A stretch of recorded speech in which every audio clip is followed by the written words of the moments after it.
Hello, in this video I'm going to talk about contiguous memory allocation, and especially in context of a homework problem that you will most likely see on your next homework. So here's the type of problem. This is the end goal. The end goal is to figure out how this particular problem works. So the idea here is that you have your memory and it's been partitioned into different sized chunks or blocks. So the idea is you want to figure out which process should I assign to which block. And to do that, you need a little bit of background information. First off, what is contiguous memory allocation, some of the drawbacks, and some issues that you can run into, and then we'll talk about the various algorithms that you can use to actually do this selection mechanism. So first off, what's contiguous memory allocation? So there's two different ways that you can do contiguous memory allocation. You can use a fixed partitioning scheme where the partitions are actually of fixed size. So these are the partitions and they're fixed size. However, they don't all have to be the same size. So for the sake of this exercise, let's say that, I don't know, this is 8 kilobytes.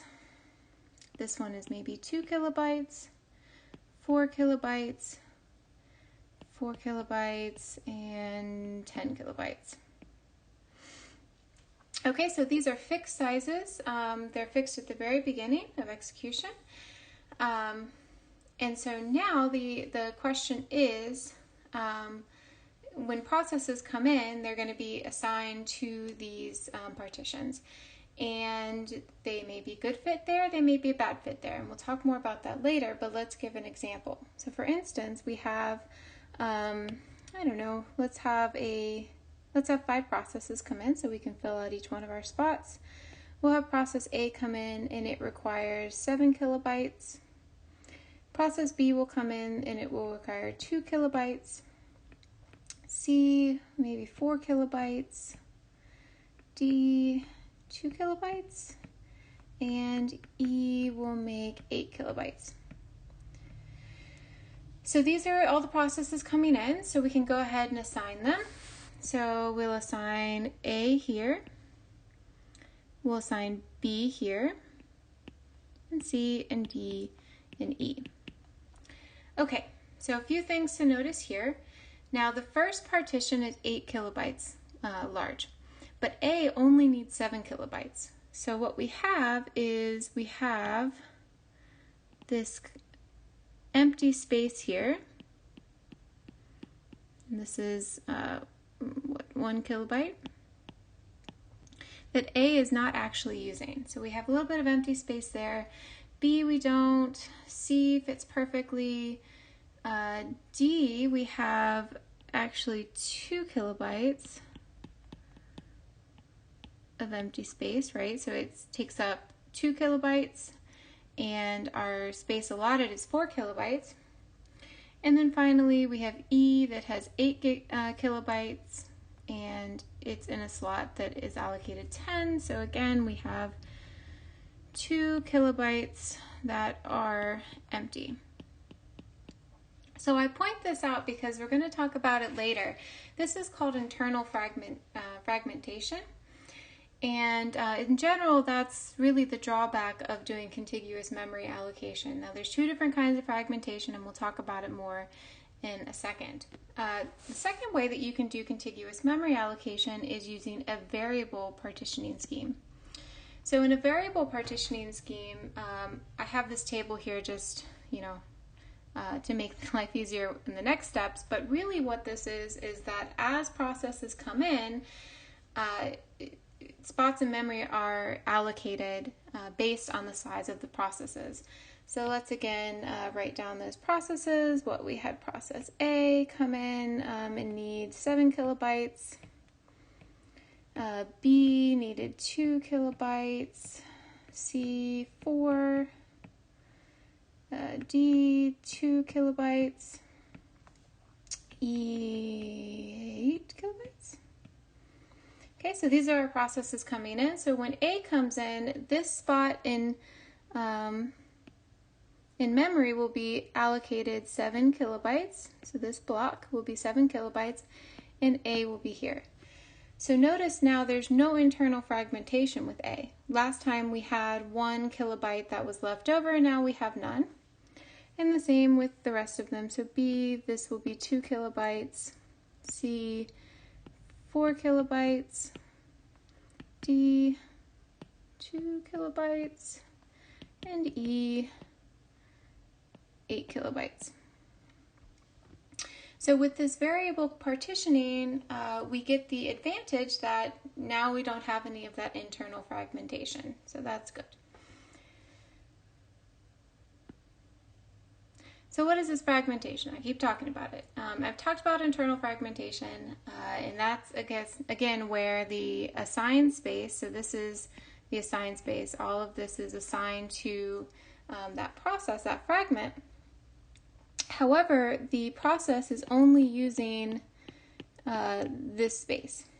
So all of this space left over here is unused, and another process can't use it because only one process can be assigned to a block. So this is internal fragmentation. There's also external fragmentation. So what's happening with external fragmentation is, so we have this, maybe this scheme here where some processes are assigned in this area, some processes are assigned here, and then we have these fragments, which are also called holes. And now we have a process come in here that needs 50 kilobytes worth of memory. So remember, this is contiguous memory allocation, so that means that it has to be all in one contiguous block. It can't be split among 2 blocks. So we see that we do have 50 kilobytes here, but it's split among 2 different blocks and is not contiguous, and so that's not going to work. So this is called internal or external fragmentation, where a process comes in that needs a certain amount of space, but there's not a hole that can fit that process into memory. So just to wrap up, so I kind of made a table here of fixed versus variable, why use one over the other. So you may be thinking, okay, so variable partitioning got rid of internal fragmentation. Great, so that means why don't we always use that? Well, it has a few drawbacks. So variable partitioning is usually difficult to implement. There's a little bit more of overhead for the OS. This is because now you're allocating things on the fly. It's always better to have a fixed size. It's always faster. And then it can also lead to external fragmentation. And so I'll give you an example of how this can lead to external fragmentation in the next slide. So for fixed, the equivalent advantages is it's very easy to implement, less overhead. However, we already saw that it can cause internal fragmentation. It can also cause external fragmentation. It limits the process size. So if you have those fixed blocks, if say the largest block in your scheme is only 10 kilobytes and you have a process come in that needs 20, now you can't field that process ever.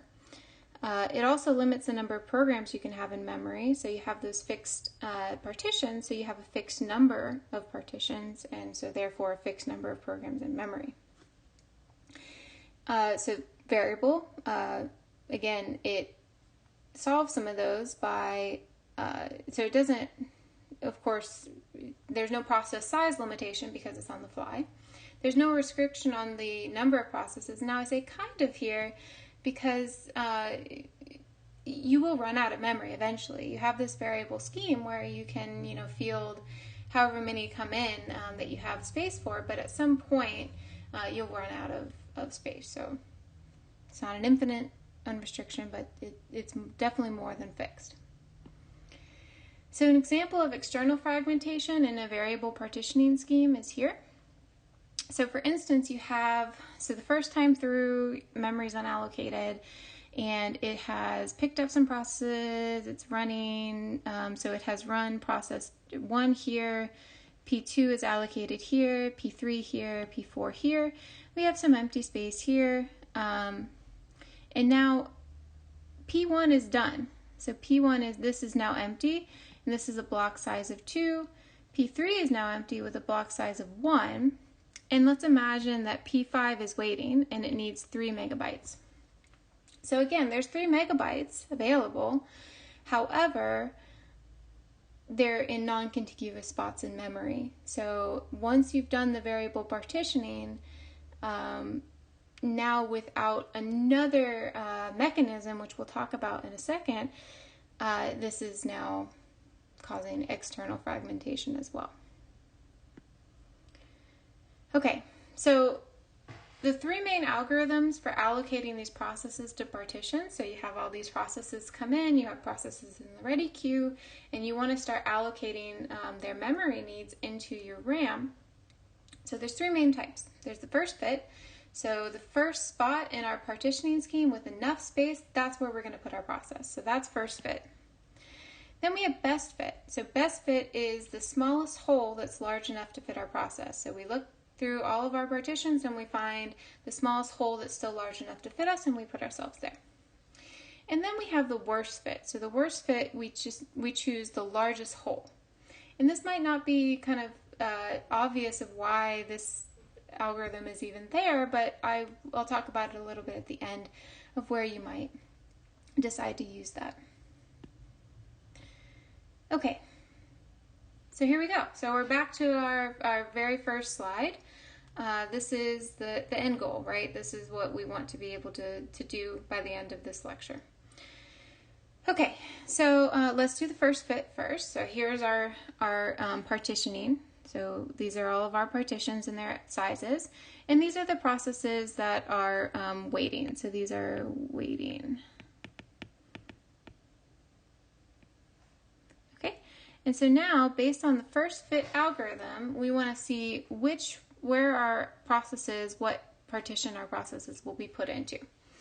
Okay, so I'm going to go ahead and list 1, 2, 3, 4. And it's sufficient for these to write down the partition ID, which I've put as A, B, C, D, E, to assign which one will go to which. Okay, so process 1 is 123 kilobytes. It's first fit, so it won't fit into A because it's only 100 kilobytes, but it will fit into B. So 1 will be put into B. Okay, process 2 needs 323 kilobytes, so it can't fit into A. B is already allocated. It can't fit into C. It can't fit into D. Can fit into E. So 2 will be allocated to E. All right, process 3. Process 3 needs 523 kilobytes. So we can walk down through all of these, but you'll kind of, just at glancing at it, you'll find that there's no spots available that can field this request. So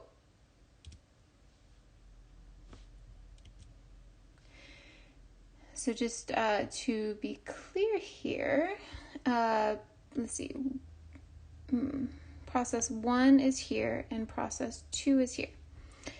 So now process 3, I'm going to write it as null. It can't be ran just quite yet. Now we look at process 4. So process 4 needs 50 kilobytes. First one that we hit, A, is going to be fine for that. So we will allocate 4 into A. Okay, so that's first fit. Very first partition that we find that we can fit in, that's where we're going to be. So next, let's look at best fit. All right, so best fit, well, let's make one more comment here. So one more comment. So the first fit, we have a lot of internal fragmentation, right? So here, for process 1, it's only 123 kilobytes. So there's actually a lot of space here in B that's not being used. So 1 would really be just down here. So this is an issue, but we'll come back. Okay, so best fit. Best fit, again, we're going to look for the smallest partition that's still large enough to fit us. So I'm going to, again, write down all of my process IDs. And let's start looking through here. So the first process is requires 123 kilobytes. So we're gonna scan through here. This one's not large enough. This B is large enough, but we continue to look down through the rest to see if we find a better fit. So here we would have, so if we looked at for B, I'll do this calculation for one of them. So for B, this would be 500 minus 123, which what would be 477? Yeah, 477, so that would be 477 left over. If process 1 was allocated to C, we would have 200 minus 123, which would only be 77. If it was allocated, so this is if it's allocated to B, change this. If it's allocated to C, if it's allocated to D, we will have 300 minus 123, which is 177. And if it is E, then we will have 600 minus 123, which is, what, 577?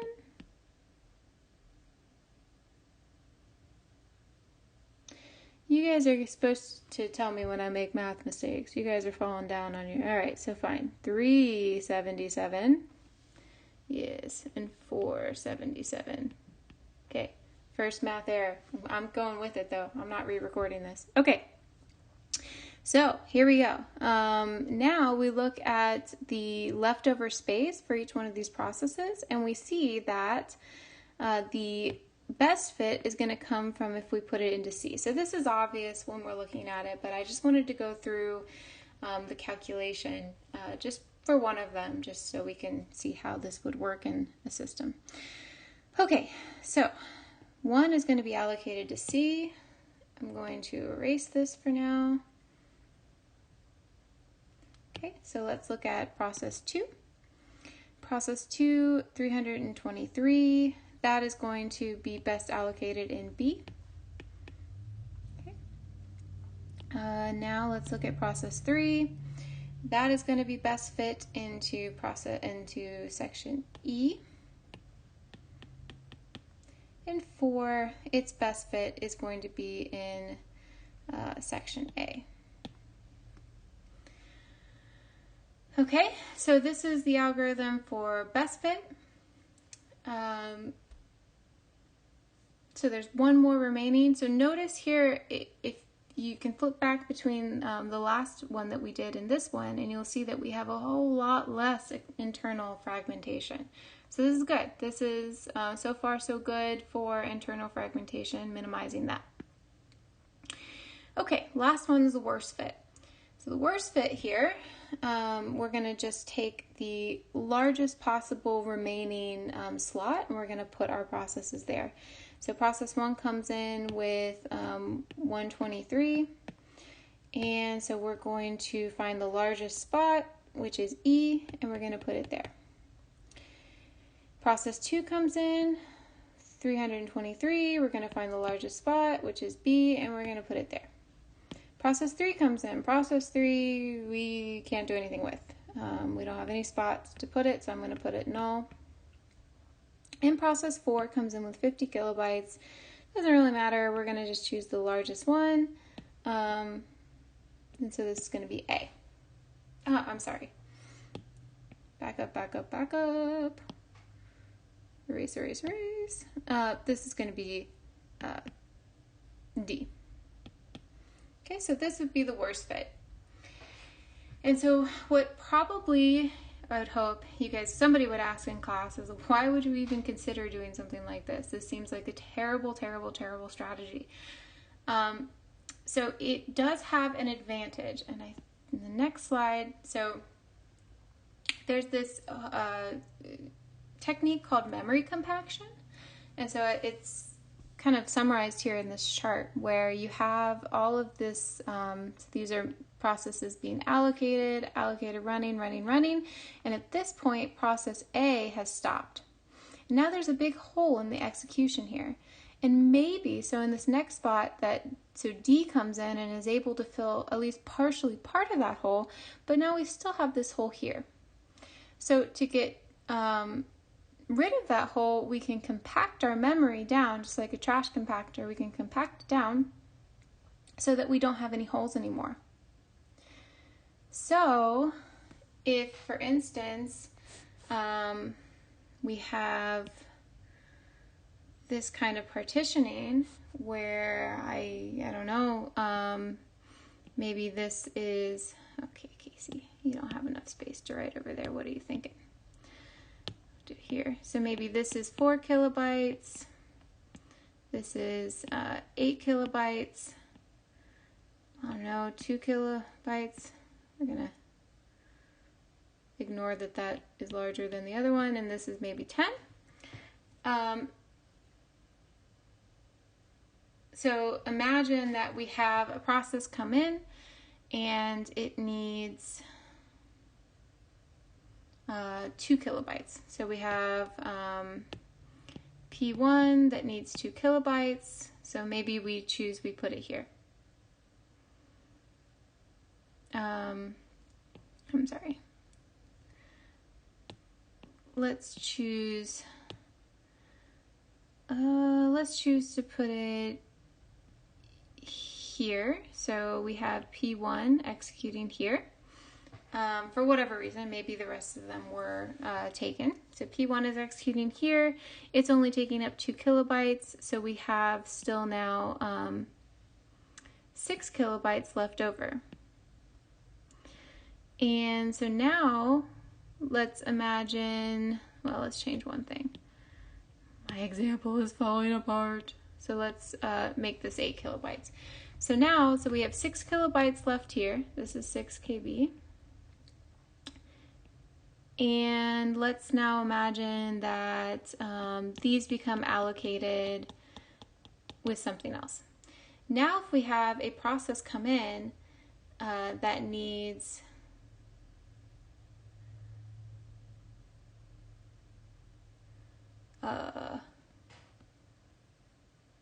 okay, my example is not going to be the best, but I'm going to continue with it anyway.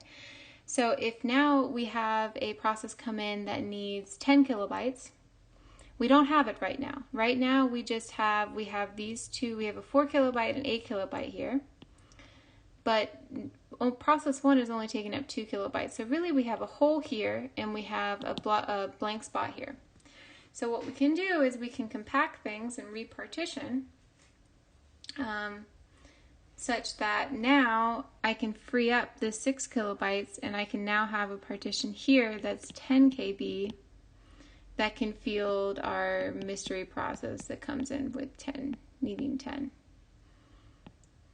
So worst fit can kind of help in that. So here I allocated P1 based on the worst fit, where I just chose the largest one.